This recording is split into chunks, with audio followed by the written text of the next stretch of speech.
Jedna od najvećih svjetskih muzičkih zvijezda Bono Vox boravio je u nedjelju u Sarajevu gdje se prošetao crvenim tepihom 27. Sarajevo Film Festivala.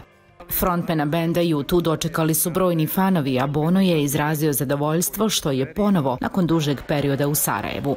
Drago mi je da sam ponovo ovdje, čini se da je prošlo dugo, predugo. Pokušali smo doći prošle godine, ali iz očiglednih razloga nismo mogli. Ovo je najbolji festival. Sjetit ću se i svog koncerta u Sarajevu. U mom umu taj koncert u ovom gradu u tom momentu mi znači više nego mogu reći u 2 rečenice. Veliki dio života našeg benda i nadam se mali dio života vašeg grada i zemlje.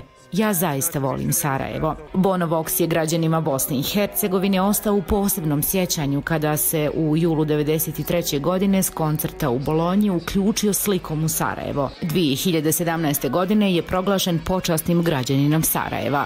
Za Glas Amerike iz Sarajeva, Amina Bjelonja.